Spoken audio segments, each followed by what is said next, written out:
നമസ്കാരം. മലയാളി വാർത്തയിലേക്ക് സ്വാഗതം. കൊച്ചി തീരത്തിനടുത്ത് അറബിക്കടലിൽ മുങ്ങിയ ചരക്ക് കപ്പലിൽ നിന്നുള്ള വസ്തുക്കൾ തീരത്തടിഞ്ഞത് കണ്ടാൽ തുടരുതെന്ന് വീണ്ടും മുന്നറിയിപ്പ്.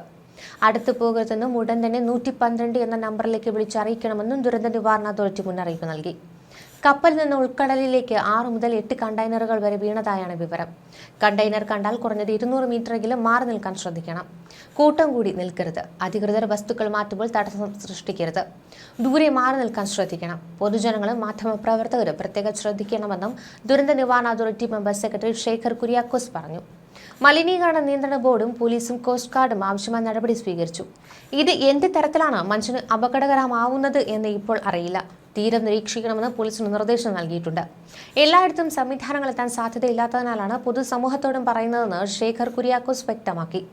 മോശം കാലാവസ്ഥയിലും ചുഴിയിൽ അകപ്പെട്ടാണ് ചരക്ക് കപ്പലായ MSC എൽസ 3 അറബിക്കടലിൽ ചരിഞ്ഞത്. 24 ജീവനക്കാരിൽ 21 പേരെ കോസ്റ്റ് ഗാർഡും നേവിയും സംയുക്ത ഓപ്പറേഷനിലൂടെ കഴിഞ്ഞ ദിവസം രാത്രി 8ഓടെ രക്ഷപ്പെടുത്തിയിരുന്നു. കപ്പലിൽ തുടർന്ന ക്യാപ്റ്റനെയും ചീഫ് സെക്കൻഡ് എഞ്ചിനീയർമാരെയും ഇന്ന് രാവിലെയോടെയാണ് രക്ഷപ്പെടുത്തിയത്. റഷ്യൻ പൗരനാണ് ക്യാപ്റ്റൻ. 20 ഫിലിപ്പീൻസുകാരും 2 യുക്രൈൻ പൗരന്മാരും ഒരു ജോർജീനിയക്കാരനുമാണ് മറ്റുള്ളവർ.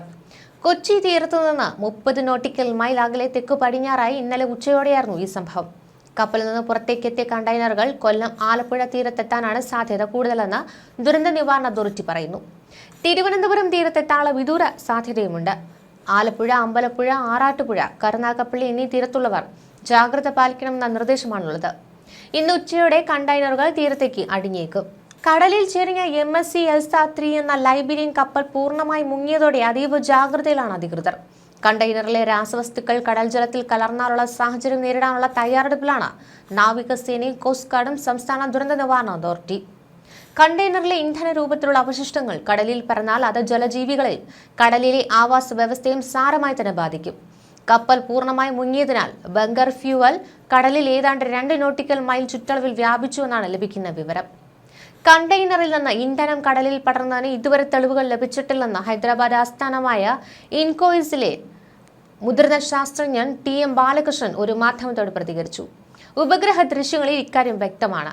കാറ്റിന്റെ ഗതിയും കടൽ തീരങ്ങളുടെ ചലനവും അനുസരിച്ച് ആലപ്പുഴ, കൊല്ലം തീരത്തേക്കാണ് കണ്ടെയ്നറുകൾ ഒഴുകിയെത്തുക. ഇവയുടെ അടുത്തേക്ക് പോകരുതെന്നാണ് നിർദ്ദേശം. കേരള തീരത്ത് ഇത്രയും വലിയ കപ്പൽ അപകടം അടുത്തെങ്ങും തന്നെ ഉണ്ടായിട്ടില്ല. എണ്ണൂർ തുറമുഖത്ത് 2017 2 കപ്പലുകൾ കൂട്ടിയിടിച്ച് എണ്ണ കടലിൽ ചോർന്നതാണ് അടുത്തിടെ ഉണ്ടായ വലിയ അപകടം. ജനുവരി 28 ഉണ്ടായ അപകടത്തിൽ 251.46 ടൺ എണ്ണയാണ് കടലിലേക്ക് ചോർന്നത്. ചെന്നൈ തീരത്ത് 35 കിലോമീറ്ററോളം ദൂരത്തിൽ എണ്ണ വ്യാപിച്ചു. പുതുച്ചേരി വരെ എണ്ണയുടെ സാന്നിധ്യം അനുഭവപ്പെട്ടു. എണ്ണ ചോർച്ചയെ തുടർന്ന് കടലാമകൾ ചത്തു. 2000-ഓളം പേർ മാസങ്ങളോളം ശ്രമിച്ചാണ് എണ്ണ കടലിൽ നിന്ന് മാറ്റിയത്. അതുവരെ മത്സ്യബന്ധനത്തിന് നിയന്ത്രണം ഏർപ്പെടുത്തി. കൊച്ചിയിലെ കപ്പലിൽ നിന്ന് എണ്ണ ചോർച്ച ഉണ്ടായെന്ന് 48 മണിക്കൂറിൽ അറിയാമെന്ന് ബാലകൃഷ്ണൻ പറഞ്ഞു. ഇൻകോയിസ് കോസ്റ്റ് ഗാർഡുമായി നിരന്തരം ആശയവിനിമയം പുലർത്തുന്നുണ്ട്. എണ്ണ ചോർച്ച ഉണ്ടായാൽ നടപടിയെടുക്കേണ്ടത് കോസ്റ്റ് ഗാർഡാണ്. അറബിക്കടലിൽ പടർന്ന എണ്ണയെക്കുറിച്ചാണ് ഇപ്പോൾ സമൂഹ മാധ്യമങ്ങളടക്കം ചർച്ച ഉയർന്നത്. MSC എൽസ 3 ഫീഡർ കപ്പലിൽ നിന്ന് marine gas oil, very low sulphur fuel oil എന്നിവ ചോർന്നതായാണ് സംസ്ഥാന ദുരന്ത നിവാരണ അതോറിറ്റി നൽകിയിരിക്കുന്ന മുന്നറിയിപ്പ്. എന്താണ് മറൈൻ ഗ്യാസ് ഓയിൽ? എന്താണ് very low sulphur fuel oil? എന്താണ് bunker fuel? Marine gas oil, marine diesel oil, intermediate fuel oil, marine fuel oil, heavy fuel oil എന്നിവയാണ് ബങ്കർ ഫ്യൂവൽ എന്ന് പൊതുവെ അറിയപ്പെടുന്നത്. ഇതിൽ HHO ആണ് വലിയ കപ്പലുകളിൽ ഇന്ധനമായി മുൻപ് ഉപയോഗിച്ചിരുന്നത്. സൾഫറിന്റെ അംശം കൂടുതലാണ് ഈ ഇന്ധനത്തിൽ എന്നതാണ് പ്രത്യേകത. 1960-കൾ മുതലാണ് HFO വ്യവസായ മേഖലയിൽ ഉപയോഗിച്ചു തുടങ്ങിയത്. മറ്റ് ഇന്ധനങ്ങളെ അപേക്ഷിച്ച് 30% വിലക്കുറവാണെന്നതാണ് HFOയെ വ്യവസായികൾക്കിടയിൽ സ്വീകാര്യമാക്കിയത്. HFOയ്ക്ക് പകരം വലിയ കപ്പലുകളിൽ ഇന്ധന സ്രോതസ്സായി ഉപയോഗിക്കുന്ന മറ്റൊരു എണ്ണയാണ് മറൈൻ ഗ്യാസ് ഓയിൽ. കുറഞ്ഞ സൾഫറുള്ള ശുദ്ധീകരിക്കപ്പെട്ട ഇന്ധന എണ്ണയാണ് MGO. 2020 മുൻപ് സമുദ്രത്തിലൂടെ സഞ്ചരിക്കുന്ന വലിയ കപ്പലുകൾ സാധാരണയായി ഹെവി ഫ്യൂവൽ ഓയിലാണ് ഉപയോഗിച്ചിരുന്നത്. എന്നാൽ 2020 ഇന്റർനാഷണൽ മാരിടൈം ഓർഗനൈസേഷൻ കൊണ്ടുവന്ന നിയമങ്ങളിലൂടെ കപ്പലുകൾക്ക് ഇന്ധനമായി മറൈൻ ഗ്യാസ് ഓയിൽ ഉപയോഗിക്കണമെന്ന നിബന്ധന മുന്നോട്ട് വയ്ക്കുകയായിരുന്നു. സൾഫറിന്റെ അളവ് കുറവായതിനാൽ MGO രാജ്യാന്തര മാനദണ്ഡങ്ങൾ പാലിക്കുന്നുണ്ട്. കപ്പലുകളിൽ ഉപയോഗിക്കുന്ന ഇന്ധനങ്ങളിൽ 0.50% താഴെ സൾഫർ ഉണ്ടാകാൻ പാടുള്ളൂ എന്നതാണ് മാരിടൈം ഓർഗനൈസേഷന്റെ നിബന്ധന. മറൈൻ ഗ്യാസ് ഓയിൽ ഡീസലിന് സമാനമാണ്, പക്ഷേ ഉയർന്ന സാന്ദ്രതയാണ് ഇതിന്റെ പ്രത്യേകത. Very low sulphur fuel oil എന്നത് MGO പോലെ 0.5% സൾഫർ അടങ്ങിയ കപ്പൽ ഇന്ധനമാണ്. 2020 ജനുവരി 1 മുതൽ കപ്പൽ ഇന്ധനങ്ങളുടെ സൾഫറിന്റെ അളവ് 3.5% നിന്ന് 0.5% കുറയ്ക്കണമെന്ന് ഇന്റർനാഷണൽ മാരിടൈം ഓർഗനൈസേഷൻ നിർദ്ദേശിച്ചതിന്റെ ഭാഗമായാണ് VLSFO ഇന്ധനം നിർമ്മിച്ചത്.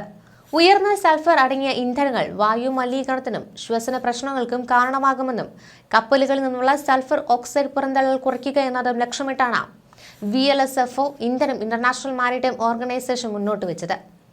ഇതോടെ അതുവരെ ഉപയോഗിച്ചിരുന്ന ഹൈ സൾഫർ ഫ്യൂൽ ഓയിലിന്റെ ഭാഗത്ത് നിയന്ത്രണം വന്നു.